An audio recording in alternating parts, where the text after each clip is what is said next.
welcome everyone to the New Terrain by Gather and Grow. My name is Anique, and I'm one of the co-founders of Gather and Grow, joined by Leah, my other fellow co-founder. And this is our podcast, The New Terrain, which is all about helping share stories of leaders that we really admire and respect in service of helping other leaders kind of look under the hood. And we're having more and more conversations like this with leaders where they just want to know what else is happening across the world and across other businesses like them and how other leaders are showing up to growth. And so today we're shining a light on two other leaders that we really admire, Jamie and David from Good Space. And we're going to be hearing all about what it's like to be leaders in their business and the growth that they're experiencing now.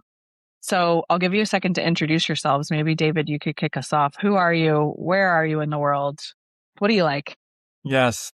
Thanks for having us, guys. Yeah, I'm David Brown. I will introduce myself as the founder somewhat reluctantly for whatever reason. I don't like claiming that for myself, but we do run Good Space. I'm in London today. That's where our spaces are, but I live in the US. And so I do this really long commute about once a month, but it's lovely to be here with you guys. And what do I like to do? Apparently I like to fly long distances frequently. I love it. Thanks for being here. Jamie, what about you? And you like to deny the fact that you're the founder. That's I, my on the other favorite. hand, like to masquerade as if I am the founder. No, I'm the managing director of Good Space. So, yeah, and I obviously work in close partnership with David, and I am not the founder, but people often mistake me as if I act like it, which is probably credit All by to design. David's very empowering leadership style, where we all do feel like we own the company to some extent. And so, yeah, that's me. I live in Wimbledon Park with my wife and three small children. And yeah, just happy to be here, guys. Been learning loads from you, both of you, since we met. So looking forward to this chat. And you. We've had a really lovely connection since we got connected a long time back. And so we've been really looking forward to this conversation. Yes. All right. So across these three conversations, the plan is to kind of explore the changes as that's your company's undergoing now as it grows, thinking a lot about sustainable and holistic growth, which is part of something that we've really connected on as leaders together. You're in a bit of a change, a shift, a pivot at the moment. So we want to hear a little bit about that. And we also want to just learn how you operate as leaders. So we talk a lot about the rituals and rhythms that help leaders sustain. So we'll hopefully get into some of that. And then the kind of trusted layers across your business that are actually helping make this scale possible right now. So let's get into episode 1. I think the first question I have for you is, what does life look like at Good Space right now? And maybe we could start with you, David, and then hear from you, Jamie. Yeah, no, life at Good Space right now. The first thing that came to my mind was a little chaotic. I don't know if that's perfectly accurate, but there's something to be said for the thing that first pops into your mind. It's, there's a lot of change, a lot of exciting things on the horizon, a lot of that you have to get through to get there. And so I think it's kind of the feeling. It's maybe for the last handful, maybe 6 months, we've sort of felt like we can see a future now more clearly. And so it's a matter of getting from here to there and trying to do that. So I would say all the things that go with that. It's like optimism, and then like a good bit of seeing that, there's work and there's challenge between now and then. Does that seem apt, Jamie? Yeah, definitely. I read something this week about someone who works at Netflix saying that a word that or something that they banned early on as a company was nostalgia. And do you know what I mean? And it's really interesting in terms of like, you're not ever, they're probably not very punitive about this, but they would never say, but things always used to be like this, right? And I was reminded of that because that was relevant to us. This, I think the only constant is change, and it's so true. It's a cliche, isn't it, of startups? But I think we're in a period of transition now. It feels like one moment your things are sort of that there isn't much change on the horizon, then suddenly there's a bunch more. So I think an element of that is just like genuinely just embracing the fact that there's always change, and it's probably a good thing. Yeah, that's a major part of how we think and work at Gather and Grow, of like, but helping leaders define what change looks like and like what's needed, because we're all sitting on the precipice of it all the time. So how do you know when things need to change and what's different? And I love that idea about nostalgia, because if I just put on my kind of culture and leadership hat, that's something that leaders talk about a lot of, like, this isn't who we are, this is who we used to be kind of thing. And it's not really making space for who we need to be and also including who's in the room now. So I love that idea. That's great. Okay. So what got you here won't get you there. One of our favorite mantras. What's different about this season right now at Good Space? Yeah, I think, we've been operating for almost 6 years, and in that time we've had seasons where we've grown a little bit and then we've contracted a little bit. And really kind of in the last, I don't know, 18 months to 2 years, Jamie and I have been on this, like, really trying to figure out what our uniqueness is. Like, how do we fit? And while we've done a lot of good things and a lot of things have worked, it's really trying to figure out, well, what do those things really feel like us, and what do we want to double down on and make our statement on? And I think we started this path to, like, really hone in strategically to be Good Space and not a facsimile of some other company that's out there. Not to do exactly what everyone else is doing. We want to be in an industry of one, right? We want to make something unique. And so we've been on that process, and I think we've gotten to a point where we kind of, I think we know it. At least we know more of it now than we did, 18 months ago. And so now the rubber hits the road of, like, doing the changes that make that real, rather than, saying that we're unique in some way or saying that we're doing something strategically is a lot different than doing the thing that actually makes that happen. Do you have an example of that now? Uh, What's a genuinely different example? yeah.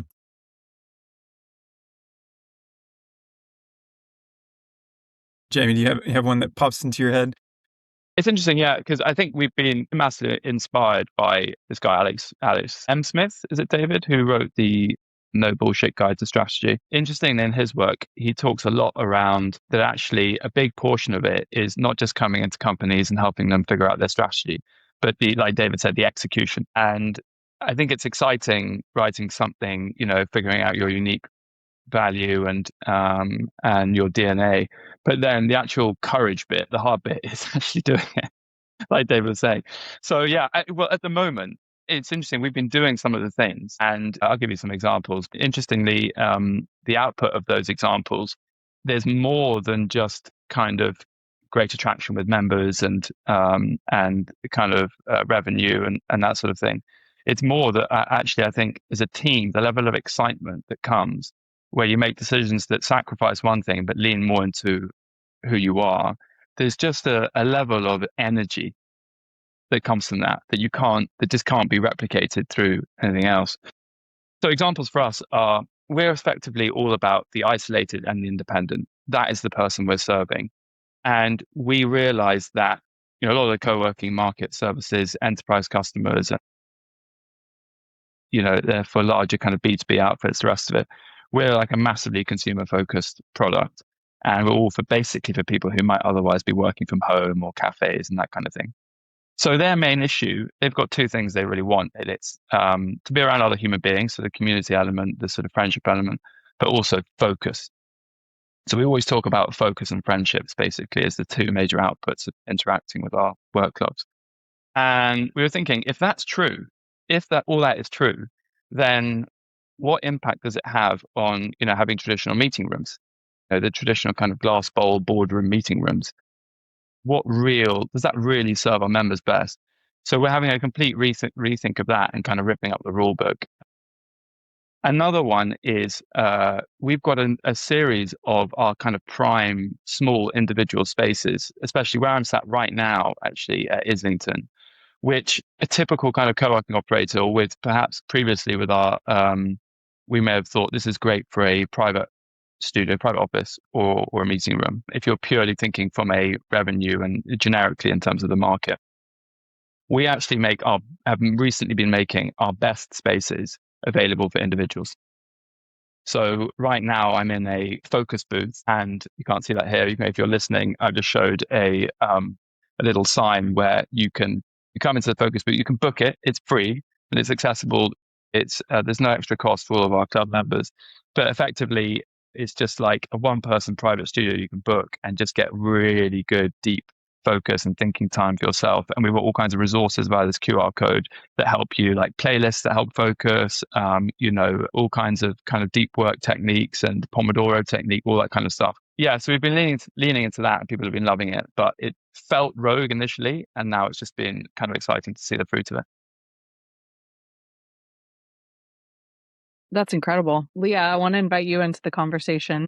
What did you hear with your operator or ops chops hat on about what's different about this season? There's so much to be said about messy action, right? When you're in that messy middle between two places, the only way to be able to get to the next chapter is to kind of work your way through the funk of leaving behind certain things, experimenting, and being able to get to what's next. And I read something once that was all about the interconnection between motivation, action, and inspiration. And a lot of times people think that you have to start with the inspiration and then that fuels motivation and then you get to action. But the reality is that you can start anywhere in that dynamic. And action a lot of times fuels inspiration.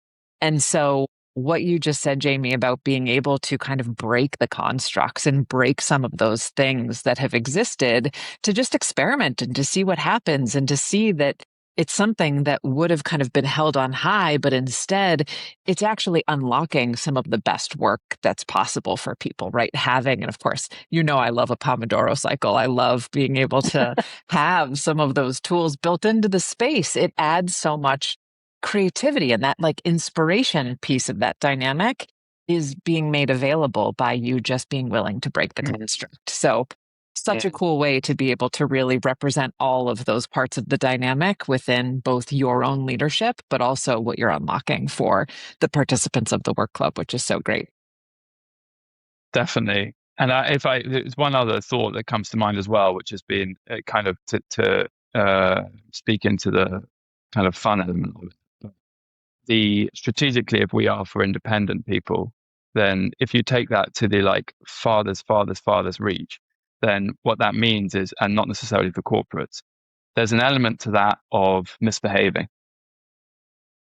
Do you know what I mean? And I think like culturally, what we've been trying to encourage ourselves and the rest of our team is very much like, we just had someone join our team, and I was just actually having a kind of coffee with her this morning, having like a coaching session, and I was trying to very much explain, ask for seek forgiveness, not permission, and like how can you be super experimental in basically taking off what you think are the usual how you're supposed to behave in the corporate workplace. It's still being professional, of course, but if you as a team are misbehaving and having a lot of fun through all of the different brand touch points, that is going to emanate, and by osmosis it'll be experienced by the members. And so culturally, kind of leaning into that sense of independence has been quite fun, and something that's been a symptom of that. Yeah. We call that experimentation versus misbehaving. Yeah. Yeah. I know, Jamie, when we first met, like one of the things we connected on was my background at WeWork. And if we think about you all as just a comparison point to some of the more corporate co-working, which I know that's not how you kind of identify yourself, the way that you're approaching growth is completely different. So back to the original question, what's different about this season? This is not a like land and expand at all costs growth strategy that you're working with right now. So can you talk a little more about which phase of growth you are in now? Like, how would you describe the phase of growth that you're in now? You said startup earlier, but what else? How else would you describe it? Yeah, we're I think we're still very small, obviously, but smallness or largeness doesn't necessarily mean where you are on the terms of the growth cycle. Startup to me is a season of iterating to figure out who you are and what your unique value is, right? And so I think we're coming out of that, but with a clarity of kind of what we can provide, how we can be unique, how we can do something that adds value to our core, target member. And then so we're at a stage of like, how do we roll that out?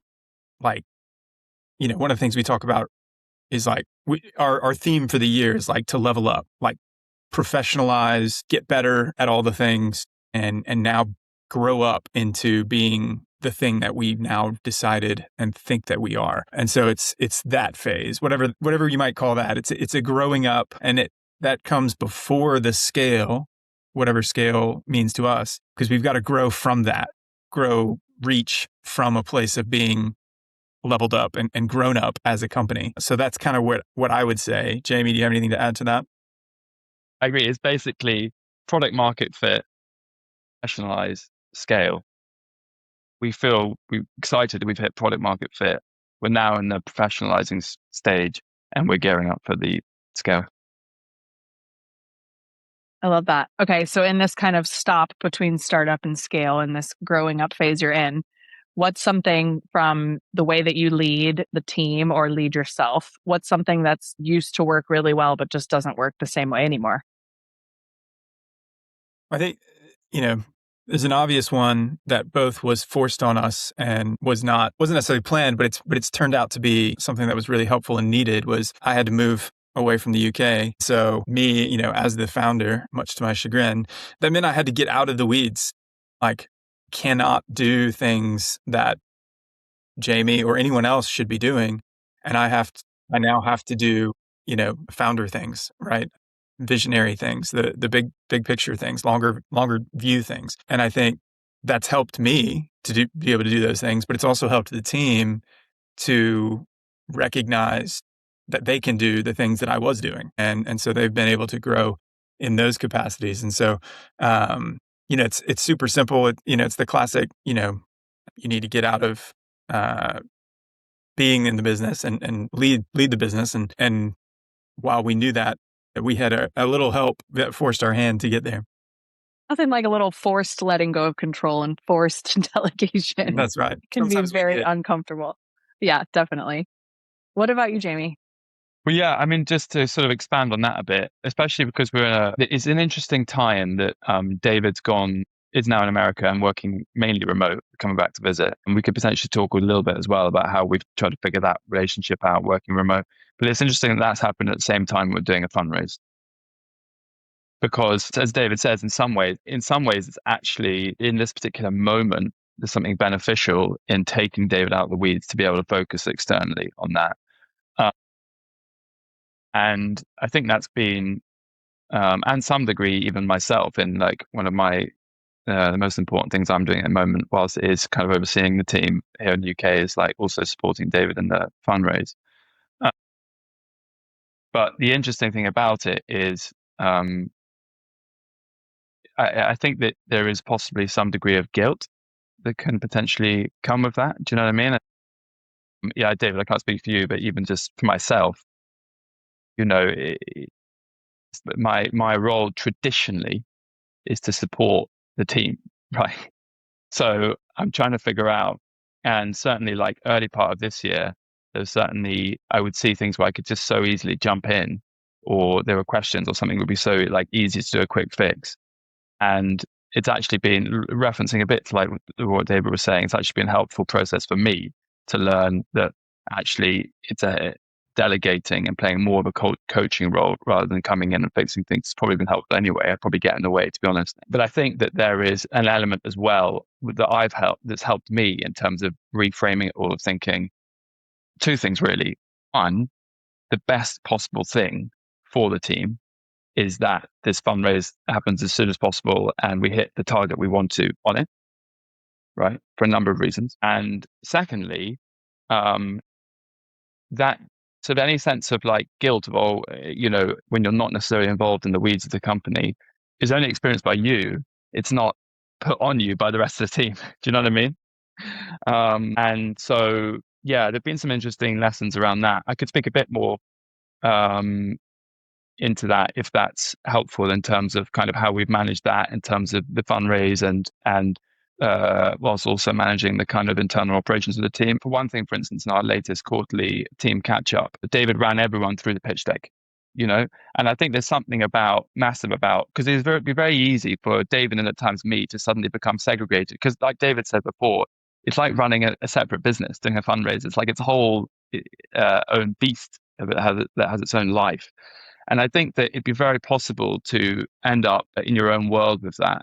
And so what was important about the partly as well, it's like fascinating exposure and visibility for the team to see what a pitch deck looks like, if they've been on before, and what the thinking is that goes into the pitch deck, and get excited by it. And, you look through it and think, oh yeah, we are an investable proposition. This is cool. But I think as well, it's just about bringing everyone along for the journey, right? There's nothing in the day-to-day of their job that requires them to be across that necessarily. But I think that sense of like just having visibility and being aware of what people are working on is really important and really helpful. We talk about the why all the time. And that's one of the things that we find in leaders as well, is that just because you know what the next chapter looks like doesn't necessarily mean that that's been communicated to your people. And the more that your people share that vision, that they share that kind of understanding of what the goal is, the more that they can incorporate that into their day-to-day activities, even if it's at a much smaller scale. You are creating opportunities for them to practice some of that maturity, some of that kind of scaling up behavior, just by them having the clarity of vision that you've been able to communicate with them. And that's something that seems so obvious sometimes, but it's something that so many leaders miss. And so it's really important that you are both doing that, and you see the value of bringing your team along, because it's one of those things that we see all the time that not every founder does. It's sort of like stepping into running another business. So, we've got kind of a target market, and you're doing research, and then you're trying to, communicate in a way that the unique value, and you're trying to like do all these things. And so you have to like put a different hat on and run that. And so, I think it's been interesting to see, to hand Jamie things so that I can do that. And then for Jamie to look back at me and be like, to coach me in some of the operational bits that go into fundraising. And so it's like, well, no, what are your KPIs for this fundraise? And it's like, let me check you on those. And so like, we're keeping with kind of our same hats on, just running a different side of the equation, which I think has been helpful and interesting to see how that has played out. Thanks for listening to part 1 of this conversation with Jamie and David. We're going to bring you back for part 2 in just a moment, so stay tuned.